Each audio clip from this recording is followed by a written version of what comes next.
So we are going to start unit number 7 now today, huh? And you are aware unit number 7 is composed of the two questions. Number 1 question is the government as a contracting party, and number 2 question we are going to have is a standard form of a contract. Is the another question we are going to have. हा जो question आहे government as a contracting party हा वेगवेगळ्या पद्धतीने फिरवून विचारतात आपल्याला काय की define government contract and state the essential elements of valid government contract किंवा give a full note on the government as a contracting party किंवा give the various kinds of the government contract बघा कशाही पद्धतीनं question विचारू देत काय मी जे answer तुम्हाला आता इथं नोट्स मध्ये बनवून दिलेला ते आन्सर आहे तसं तुम्ही लिहिला तर ऍब्सोल्युटली काही प्रॉब्लेम नाहीये फक्त काय करायचं because this question has been asked in the different ways Roman 1 introduction आणि Roman 2 जो हेडिंग येणार की नाही ते Roman 2 चं हेडिंग म्हणजे तुमच्या पेपरला विचारलेला क्वेश्चनचं हेडिंग द्यायचं तुम्हाला समजा फॉर एक्झाम्पल क्वेश्चन पेपर मध्ये क्वेश्चन आहे की give a full note on the government as a contracting party तर Roman 2 करून टाकायचं government as a contracting party आणि मग खाली मी जे दिलेलं ते मटेरियल आहे तसं लिहा एबीसीडी पॉइंट्स करून ओके किंवा समजा पेपर मध्ये त्यांनी विचारलं की government contract and its types तर हेडिंग देऊन टाकायचं Roman 2 चं government contract and its types so what ever they ask in the paper ते तुम्ही Roman 2 चं हेडिंग द्या आणि आहे हे मटेरियल द्या अजिबात विचार करू नका तुम्हाला गव्हर्नमेंट आणि कॉन्ट्रॅक्ट हे शब्द दिसले की मटेरियल आहे तसं काही करा तर लिहा नाव यू मॅ have a question in the mind की असं का वेगळं केलेलं आहे की government as a contracting party किंवा मग गव्हर्नमेंट कॉन्ट्रॅक्ट म्हणजे नेमकं काय एक सोपं साधं एक्झाम्पल घेऊया की आपण गव्हर्नमेंट कॉन्ट्रॅक्ट म्हणजे काय याच्यासाठी आपल्या सगळ्यांच्या घराच्या अवतीभोवती रोड आहे आणि ते रोड बनवण्याचं कॉन्ट्रॅक्ट तुम्हाला माहित आहे गव्हर्नमेंट एखाद्या इंजिनियरना एखाद्या इंजिनिअरिंग फर्मला एखाद्या इंजिनिअरिंग ऑर्गनला असोसिएशनला काय करते तर देत असते मग ते रोड बनवण्याचं कॉन्ट्रॅक्ट गव्हर्नमेंट म्हणजे समजा तुमचं local municipal corporation municipality etcetera ज्या वेळेला एखाद्या बिल्डिंग कन्स्ट्रक्शन फर्मला किंवा बिल्डरला वगैरे देते म्हणजे गव्हर्नमेंट कॉन्ट्रॅक्ट होतं का सांगा कारण तिथं one of the party to contract कोण आहे सांगा तर one of the party to contract आहे गव्हर्नमेंट आणि मग दुसरी पार्टी कोण आहे सांगा तर तो बिल्डिंग असोसिएशन किंवा बिल्डिंग फर्म जी काय असेल ती तिथं लक्षात येतं तुम्हाला म्हणजे when one of the party to the contract is a government त्यावेळेला त्या कॉन्ट्रॅक्टला काय म्हणणार सांगा आपण तर it's called as a government contract very simple मग अगेन क्वेश्चन नंबर 2 विचारायच की असं का वेगळं केलेलं आहे काय वेगळं आहे शेवटी offer acceptance consideration free consent capacity of party हे सगळं तर तिथं पण असणार आहे मग why it has been made in a separate chapter in a separate provision तर keep in your mind for a government contract our regular Indian Contract Act provision are going to be applied no doubt government contract असला तरी सुद्धा free consent पाहिजे parties capable पाहिजेत त्याच्यानंतर lawful object lawful consideration पाहिजे so all that was required for the normal contract that is also required for the government contract okay but apart from that government contract ला Indian कॉन्स्टिट्यूशनच्या पण काही provisions apply होतात काय Indian कॉन्स्टिट्यूशनचा article 299 आणि article 300 च्या provisions सुद्धा government कॉन्ट्रॅक्टला काय होतात सांगा तर अप्लाय होतात आणि त्या प्रोव्हिजन म्हणजे एक्स्ट्रा मटेरियल आहे जे कशाला स्पेशली अप्लाइड आहे सांगा तर गव्हर्नमेंट कॉन्ट्रॅक्टला अप्लाइड आहे so we are suppose to deal with the provisions of this article 299 and article 300 of the Indian Constitution. Let's start Roman 1 introduction government as a contracting party questions okay in the state of Bihar versus Merge case law start करा असं काही required नाहीये तुम्ही directly टाकू शकता की government contract is also govern by the Indian contract act but it's a little different because provision of the Indian constitution सुद्धा इथं अप्लाय होतात okay the subject of the government of contract assume the great importance in the modern time कारण actually काय झालं माहितीये पूर्वी government होतं ना गव्हर्नमेंट म्हणजे कोणतं स्टेट किंवा गव्हर्नमेंट पूर्वी फक्त पोलीस फंक्शन परफॉर्म करायचे मग आता पोलीस फंक्शन म्हणजे काय तर पूर्वीच्या काही गव्हर्नमेंटचं फंक्शन म्हणजे ना फक्त लॉ अँड ऑर्डर मेंटेन करणं एवढंच फक्त गव्हर्नमेंटचं पूर्वीच्या काही काय असायचं फंक्शन असायचं. लॉ अँड ऑर्डर, शांतता आणि सुव्यवस्था, कायदा सुव्यवस्था मेंटेन करणं हा. पण आता तसं नाहीये, लक्षात घ्या. गव्हर्नमेंट आता वेलफेअर स्टेट झालेलं आहे. गव्हर्नमेंट आता पोलीस स्टेट वरून काय झाले म्हणायचं, गव्हर्नमेंट आता वेलफेअर स्टेट झालेलं आहे. त्यामुळे गव्हर्नमेंट स्कूल आहे, गव्हर्नमेंट कॉलेजेस आहेत, गव्हर्नमेंट कंपनीज आहेत, गव्हर्नमेंटचा बिझनेस आहे, गव्हर्नमेंटचा रेल्वे आहे, गव्हर्नमेंटच्या बसेस आहेत. म्हणजे गव्हर्नमेंट आता सगळ्या फील्डमध्ये इन्व्हॉल्ड आहे. गव्हर्नमेंट आता पब्लिकच्या वेलफेअर साठी काम करते. त्यामुळे गव्हर्नमेंट आता काय झालेलं आहे सांगा तर वेलफेअर स्टेट झालेलं आहे. जे की पूर्वी फक्त काय होतं गव्हर्नमेंट पोलीस स्टेट झालेलं आहे. मग वेलफेअर स्टेट झाल्यामुळे गव्हर्नमेंट स्कूल आहे, मग गव्हर्नमेंटला कॉन्ट्रॅक्ट द्यायला लागतात, गव्हर्नमेंटला स्कूल युनिफॉर्म लागतो, बेंचेस लागतात, मग त्या गव्हर्नमेंट स्कूलसाठी कॉन्ट्रॅक्ट होतो. गव्हर्नमेंटला रोड बनवायचा, मग गव्हर्नमेंट रोडचं कॉन्ट्रॅक्ट देते. गव्हर्नमेंटचा एखादा कारखाना आहे तर त्या कारखान्याला रॉ मटेरियलची गरज आहे, तर गव्हर्नमेंट रॉ मटेरियल परचेस करते. म्हणजे आताच्या युगामध्ये government because it has become welfare स्टेटच्या, त्यामुळं गव्हर्नमेंट कॉन्ट्रॅक्टच्या कन्सेप्टला काय झालेलं आहे सांगा तर व्हॅल्यू क्रिएट झालेली आहे तिथं. ओके, हा बघा, it is the modern era of the welfare state. पूर्वीचं पोलीस स्टेट राहिलं नाहीये, आता वेलफेअर स्टेट आहे. Today state is the biggest contractor and job creator. Government contract create करते, गव्हर्नमेंट जॉब क्रिएट करते, गव्हर्नमेंट लायसन्स देते. हा, आणि हे सगळं करताना government has to enter into the number of contract with the individuals. More and more individual and business are benefited from the government contract. In fact लोक government contract मिळावं म्हणून धडपडत असतात, कारण गव्हर्नमेंट कॉन्ट्रॅक्ट मध्ये भरपूर बेनिफिट असतं. हा, but union and state government can enter into a contract like a private individual. Okay, पण गव्हर्नमेंट मध्ये पैसा शेवटी पब्लिकचा आहे ना गव्हर्नमेंट कॉन्ट्रॅक्ट मध्ये, त्यामुळे it need to be protected. त्यामुळे त्याला एका स्पेशल प्रोटेक्शनची गरज आहे. आणि त्यामुळे to stop to protect the misuse of the state fund from unauthorised use. So constitution of इंडियाला स्पेशल फॉर्मॅलिटीज दिलेल्या आहेत. Okay, so the formalities are laid down in the article 298 to 99 and 300 of the Indian Constitution.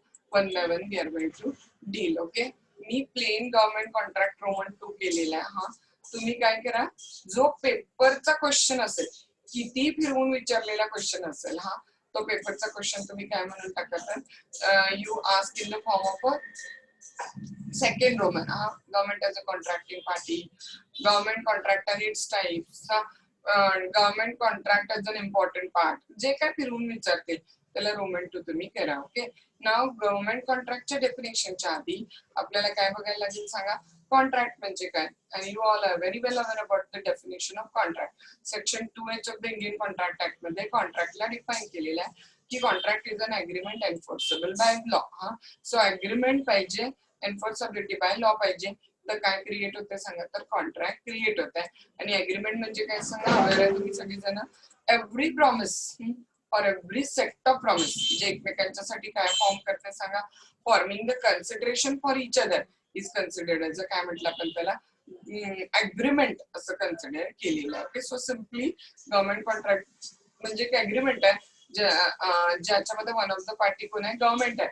पण त्याच्या आधी एक contract म्हणजे काय होतं तर an agreement which is enforceable by law is considered as a contract as per section 2H of the Indian Contract Act. Okay, now B point we are making government contract's meaning and definition. Very simple definition has been given. See, a contract to which a central government or state government is a party is called as a government contract. One of the party to contract कोण आहे सांगा तर central government or state government आहे, तर ते contract काय सांगा तर गव्हर्नमेंट कॉन्ट्रॅक्ट आहे. आता गव्हर्नमेंट कॉन्ट्रॅक्टचे इंग्लंड मध्ये काय पोझिशन होते आपण ते बघूया. हा बघा, इंग्लंड मध्ये ना पूर्वीच्या काळी एक फेमस मॅगझिन चालायचं काय, and the name of that magazine was king can do no wrong. राजा कुठलीच चूक करू शकत नाही. म्हणजे तुम्ही जर one of the party to contract government असेल आणि गव्हर्नमेंट बरोबर म्हणजे किंग बरोबर कॉन्ट्रॅक्ट केलेला असला आणि तो कॉन्ट्रॅक्ट ब्रीच झाला तर तुम्हाला ऍक्शन घेता येत नव्हती, कारण गव्हर्नमेंट चूकच करू शकत नाही.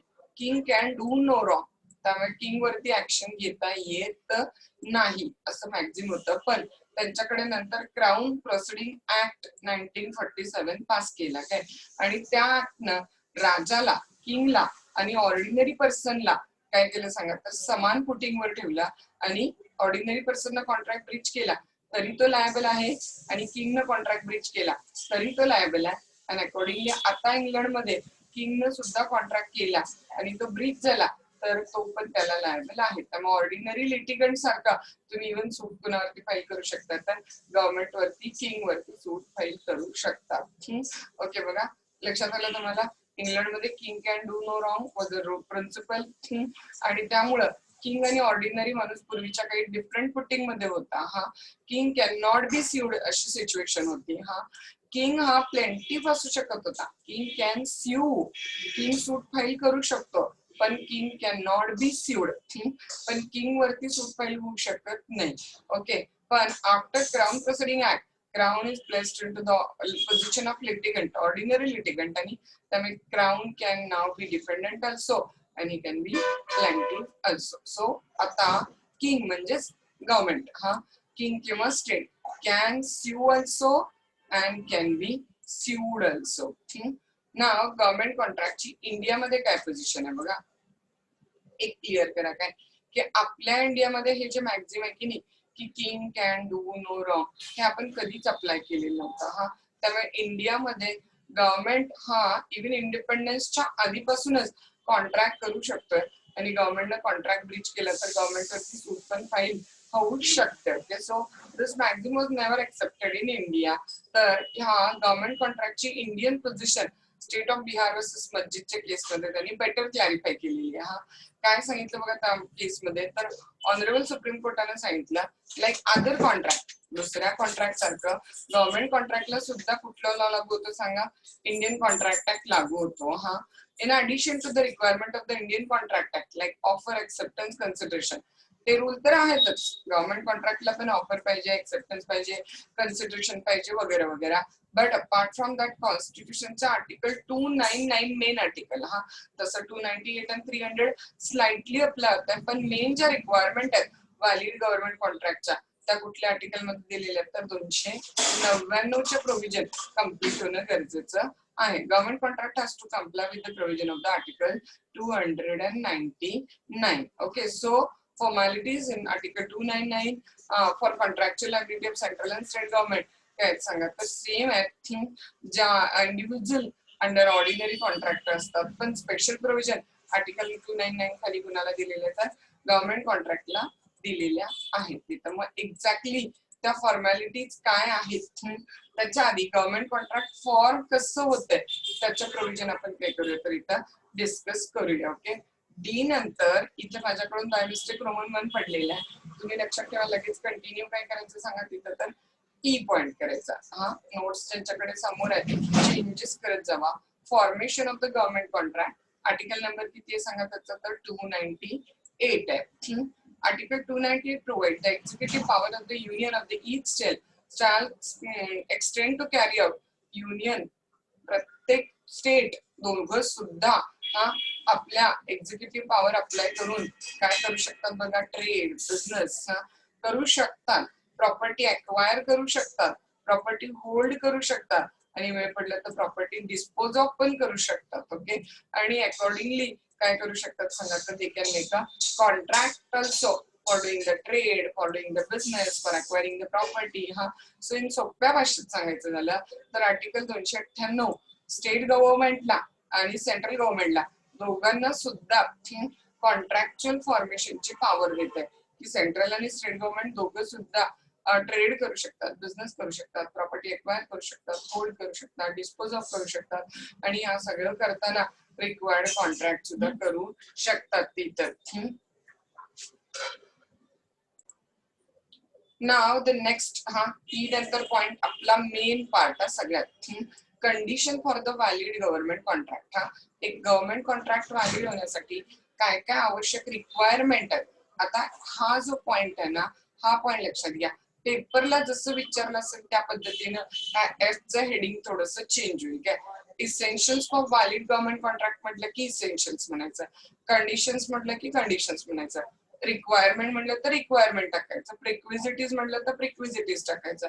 त्यामुळे जे ते पेपरला आपल्याला विचारतील ते वर्डिंग फक्त इथलं कंडिशनच्या जागी काय करायचं तर अल्टर करायचं. दॅट्स अच्छा. आर्टिकल नंबर किती बघायचा सांगा आपल्याला? आर्टिकल नंबर बघायचा 299 आर्टिकल. ओके, खूप सोपं आहे, काय खूप म्हणजे खूप सोपं आहे. हा, नंबर 1, एक गव्हर्नमेंट कॉन्ट्रॅक्ट व्हॅलिड होण्यासाठी the contract must be made in the name of the president or the governor. जर सेंट्रल गव्हर्नमेंट कॉन्ट्रॅक्ट करत असेल तर ते सेंट्रल गव्हर्नमेंटचं कॉन्ट्रॅक्ट कुणाच्या नावानं असेल सांगा?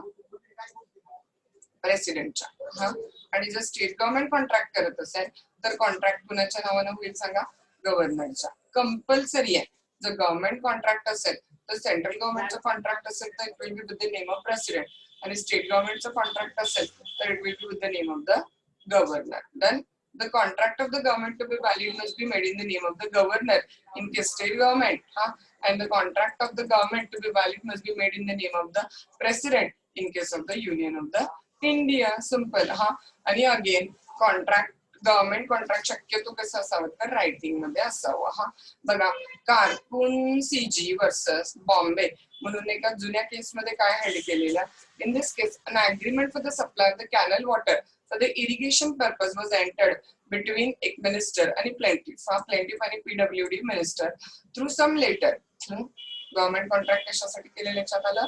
Canal water for irrigation supply करण्यासाठी तिथं. आणि कॉन्ट्रॅक्ट कोणामध्ये? हा केसच्या प्लेंटिफ मध्ये आणि गव्हर्नमेंटच्या पीडब्ल्यूडी मिनिस्टर मध्ये. पण आहे ना, नुसतं लेटर लिहून त्यांनी ते कॉन्ट्रॅक्ट केलं, काय फॉर्मल असं अग्रीमेंट नव्हतं केलं. बघा, but there was no formal agreement to that effect. That is, it was not formally made in the name of the governor. One of the party to contract कोण होतं सांगा? PWD minister. पण असं नव्हतं की in the name of the governor. तसं लिहिणं must आहे की स्टेट गव्हर्नमेंटचं कॉन्ट्रॅक्ट कोणाच्या नावानं पाहिजे? गव्हर्नरच्याच नावानं पाहिजे. Okay, so it was end as there was no formal agreement to the effect in the name of the governor, so this was not valid government contract and the government was not held liable. गव्हर्नमेंटला liable धरलं नाही, समजून घ्या. Then number 2 point काय सांगतो बघा, एकदम सोपा आहे. Government contract to be valid must be made by the authorised person. Government contract to be valid must be made by कुणाकडून पाहिजे सांगा? Authorised person. मग तुम्ही विचाराल की आता हे ऑथोराइज्ड म्हणजे कोण आहे? तरी ऑथोराइज्ड म्हणजे कोण आहे बघा, जर सेंट्रल गव्हर्नमेंट असेल तर प्रेसिडेंट ऑथोराइज्ड, आणि स्टेट गव्हर्नमेंट असेल तर गव्हर्नर ऑथोराइज्ड. सेंट्रल गव्हर्नमेंट असेल तर कोण ऑथोराइज्ड पाहिजे? प्रेसिडेंट. आणि स्टेट गव्हर्नमेंटचं कॉन्ट्रॅक्ट असेल तर व्यक्ती ऑथोराइज बाय कोण पाहिजे तर गव्हर्नर असायला पाहिजे. That too easy. बघा, contract to be entered with the person authorize for the purpose by the president or the governor. कोण कॉन्ट्रॅक्ट करेल सांगा? कोण कॉन्ट्रॅक्ट करेल? Authorise person. ऑथोराइज बाय कोण असेल? एक तर प्रेसिडेंट किंवा गव्हर्नर. मग ते दोन वाक्य बनवायचे आपल्याला. Thus the contract of a government to be valid must be made by the person authorized by governor, जर स्टेट गव्हर्नमेंटचं कॉन्ट्रॅक्ट आहे.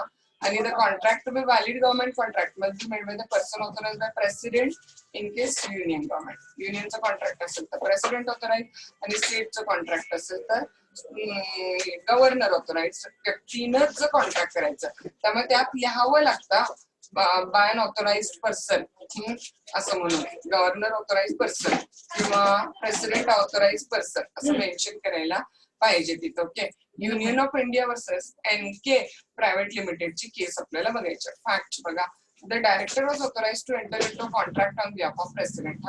डायरेक्टरला कुणाच्या ऑन बिहाफ ऑथोराइज केलं सांगा? प्रेसिडेंटच्या. But in fact the contract entered कोण केला? सेक्रेटरीनं. इथंच तुम्हाला कळलं असेल गव्हर्नमेंट ऑथोराइज पर्सन कोण आहे? प्रेसिडेंट ऑथोराइज पर्सन कोण आहे कॉन्ट्रॅक्ट करायला? डिरेक्टर. आणि ऍक्च्युली कॉन्ट्रॅक्ट रेल्वे बोर्डच्या कुणी केला? सेक्रेटरीने. रेल्वे बोर्डच्या डायरेक्टरला ऑथॉरिटी दिलेली प्रेसिडेंटनं कॉन्ट्रॅक्ट करण्याची, पण ऍक्च्युली कॉन्ट्रॅक्ट केला कोण सांगा? तर रेल्वे बोर्डच्या सेक्रेटरीनं.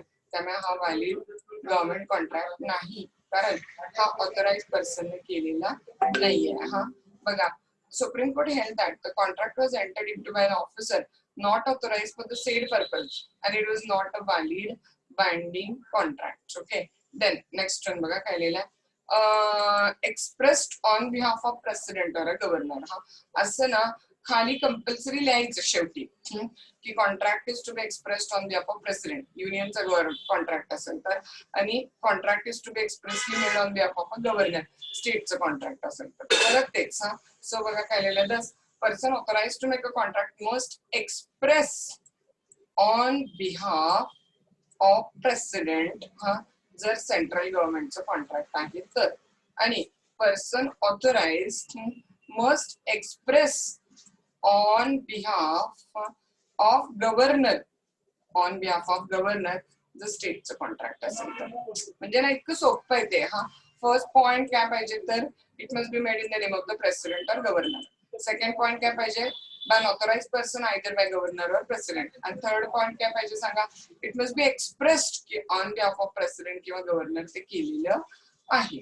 DG factory versus state of Rajasthan. Facts बघा, a contract was entered into by the contractor and the government, and the agreement was signed by the IG, Inspector General of the Police. नी contract sign केलेला त्यांच्या official status मध्ये काय, आणि त्याच्यावरती contract वर लिहिलं नाही it is executed on behalf of governor म्हणून. त्यामुळे contractor filed a suit for damages against government. हा पण कॉन्ट्रॅक्ट मध्ये कोर्टाने हेल्ड केलं की नाही, हा हे व्हॅलिड गव्हर्नमेंट कॉन्ट्रॅक्ट नाहीये, त्यामुळे गव्हर्नमेंट लायबल नाहीये, कारण तिथे लिहिलेलं नाहीये की ऑन बिहाफ ऑफ गव्हर्नर म्हणून. हा it was held at provision of article 2991 were not complied with and the contract was not enforceable as it was stating that the agreement was executed on behalf of a governor असं म्हटलेलं नाहीये. It was without stating की agreement on behalf of a governor. हा so that too easy. 3 point in the name of the governor पाहिजे किंवा president पाहिजे, authorized by person governor किंवा president पाहिजे, किंवा एक्सप्रेस करायला पाहिजे की ऑन बिहाफ ऑफ प्रेसिडेंट किंवा गव्हर्नर कॉन्ट्रॅक्ट केलेलं आहे तिथं. ओके, आता बघा रॅटिफिकेशन म्हणजे काय असतं माहितीये तुम्हाला.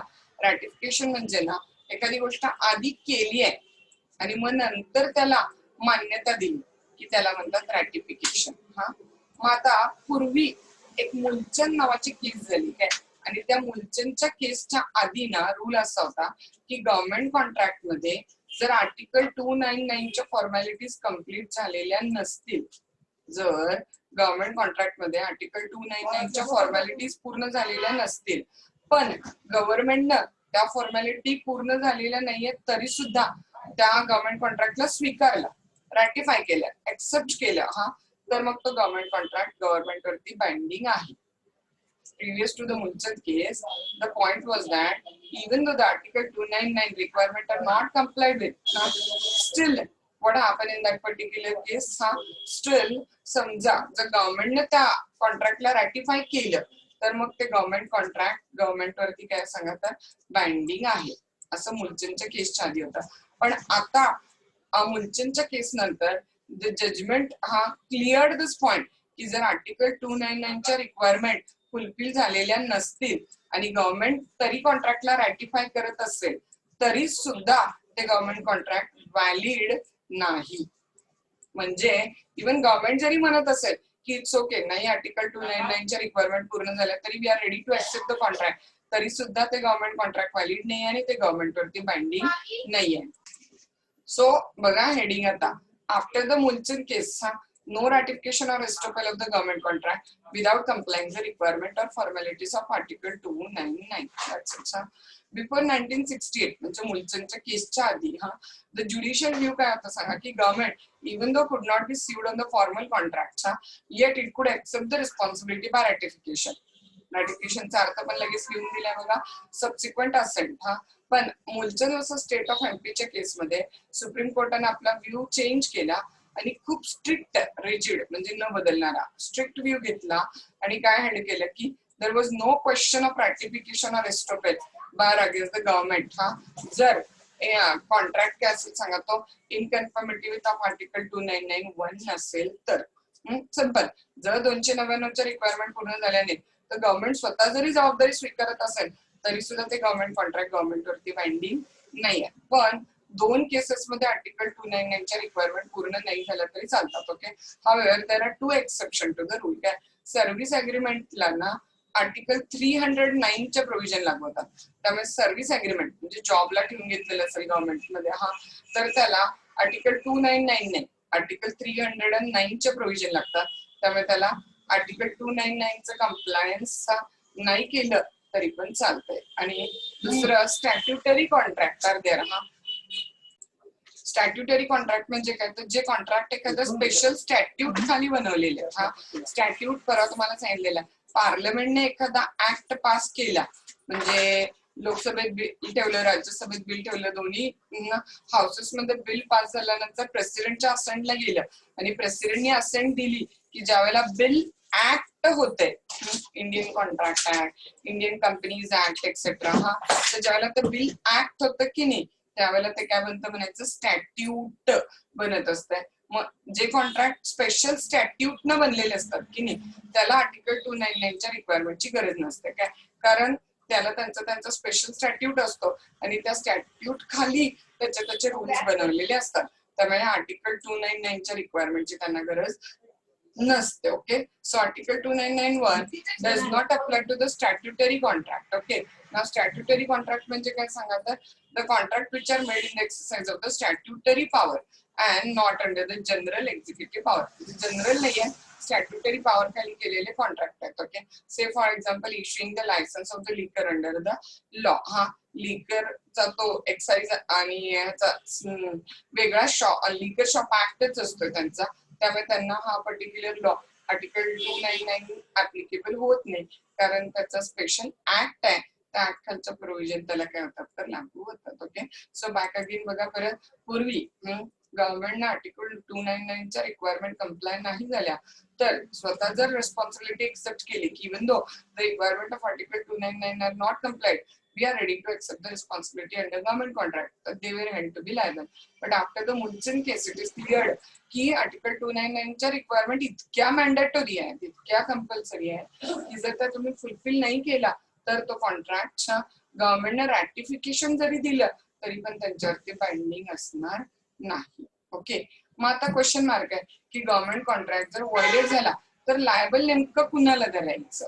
जर गव्हर्नमेंट कॉन्ट्रॅक्ट काय झालं सांगा तर व्हायलेट झाला तर लायबल नेमकं कुणाला धरायचं. तर very next point we are going to discuss contractual liability in case of a government contract. Government contract मध्ये मग लायबल कुणाला धरायचं, ज्या व्यक्तीनं कॉन्ट्रॅक्ट केला तो ऑथोराइज पर्सन त्याला लायबल धरायचं का, प्रेसिडेंट किंवा गव्हर्नरच्या नावानं कॉन्ट्रॅक्ट आहे ना, मग प्रेसिडेंट किंवा गव्हर्नरला लायबल धरायचं काय, नेमकं लायबल कुणाला धरायचं, that is a question mark. Okay, बघा आर्टिकल 299(2) क्लिअर करतो की प्रेसिडेंट किंवा गव्हर्नर किंवा ज्यानं तो कॉन्ट्रॅक्ट केलेला authorise person or person executing the contract are not liable. Article 299(2) protect the president or governor or person executing the contract from personal liability arising out of the contract. कारण त्या authorise person contract स्वतःसाठी केलाय काय, नाही. Authorise person contract कुणासाठी केलाय सांगा, गव्हर्नमेंटसाठी. त्यामुळे ना प्रेसिडेंट किंवा गव्हर्नर लायबल आहे ना तो ऑथोराइज पर्सन लायबल आहे. मग लायबल कोण आहे सांगा, गव्हर्नमेंट, कारण कॉन्ट्रॅक्ट कुणासाठी केलेला होता, गव्हर्नमेंटसाठी. तुम्हाला लक्षात आम्ही सांगितलेलं एजंटनं कॉन्ट्रॅक्ट प्रिन्सिपल साठी केलेला आहे, राईट. मग लायबल कोण असणार आहे सांगा, प्रिन्सिपल, मूळ मालक लायबल असणार आहे. तसंच इथं ऑथोराइज पर्सन कॉन्ट्रॅक्ट कुणासाठी केलाय, गव्हर्नमेंटसाठी. त्यामुळे तो कॉन्ट्रॅक्ट ब्रीच झाला किंवा काही लायबिलिटी अराईज झाली तर लायबिलिटी पण कुणावरती जाईल सांगा तर गव्हर्नमेंट. एक्झॅक्टली खाली तेच टाकलेलं आहे की इम्युनिटी पर्सनल आहे आणि इथे गव्हर्नमेंटला सुटका नाही आहे. and does not immunize म्हणजे सुटका करणे the government from the contractual liability arising under the contract which fulfill the requirement of article 299(1). त्यामुळे लायबिलिटी कोणाची सांगा तर गव्हर्नमेंटची लायबिलिटी इथं कन्सिडर केली. नेक्स्ट पॉइंट बघा, contractual capacity of the government. यात क्लिअरली दिलेलं आहे की गव्हर्नमेंट स्यू पण करू शकते आणि गव्हर्नमेंट वरती सूट फाईल पण होऊ शकते. Okay, the government of India may sue and be sued. Government of इंडियाची सूट कुणाच्या नावानं फाईल होईल सांगा, युनियन ऑफ इंडिया. परत एकदा बघा, the government of India may sue and be sued. आणि गव्हर्नमेंट ऑफ इंडिया ची सूट कुणाच्या नावानं फाईल होईल, युनियन. पार्टी कोण असते, union of India versus mister X असं. And the government of the state may sue and be sued in the name of the state. म्हणजे clear झालं तुम्हाला, युनियन गव्हर्नमेंट सुद्धा सूट फाईल करू शकते आणि स्टेट गव्हर्नमेंट सुद्धा सूट फाईल करू शकते. क्लिअर? हा बघा, the government of India may sue and be sued by the name of the union. Okay, and the government of the state may sue and be sued by the name of the state, and may subject to the provision which may be made by the parliament or the legislature of the state. आणि government of India आणि state government वरती कुणाच्या provisions applicable असतील सांगा तर लेजिस्लेचरनं बनवलेल्या ज्या काही लॉज असतील त्याच्या प्रोव्हिजन्स पण त्यांच्यावरती बाइंडिंग असतील. आर्टिकल 299(2) मध्ये काय क्लिअर केलं सांगा की गव्हर्नमेंट कॉन्ट्रॅक्ट ऑथोराइज पर्सन ने केलाय म्हणून तो ऑथोराइज पर्सन लायबल आहे काय? नाही. He is exempted from liability कारण त्यानं काही स्वतःसाठी कॉन्ट्रॅक्ट केलेलं नाहीये. हा at the same time government contract president किंवा गव्हर्नरच्या नावाने केलाय म्हणून कॉन्ट्रॅक्ट ब्रीच झाला तर प्रेसिडेंट किंवा गव्हर्नर लायबल आहे काय? नाही. हा मग लायबल कोण आहे सांगा? कॉन्ट्रॅक्ट कुणासाठी आहे? गव्हर्नमेंटसाठी. त्यामुळे लायबिलिटी कुणाला आहे सांगा तर गव्हर्नमेंटला स्वतःला लायबिलिटी आहे. मग गव्हर्नमेंटला लायबिलिटी म्हणजे गव्हर्नमेंटवर सूट फाईल करायला पाहिजे ना आपल्याला. मग त्याची क्लिअर ऑथॉरिटी कुठल्या आर्टिकल मध्ये दिली सांगा तर आर्टिकल 300 मध्ये दिली की government of India can sue and be sued in the name of Union of India and the government of the state also authorized to sue and at the same time we can file the suit on the state government in the name of that particular state. Say for example state of Maharashtra आपल्यावर एखादा contract केला आणि ब्रीच केला तर आपण सूट कशी file करणार सांगा? ती म्हणजे समजा मी हा वर्सेस कोण असणार आहे तिथं तर स्टेट ऑफ महाराष्ट्र किंवा युनियन गव्हर्नमेंट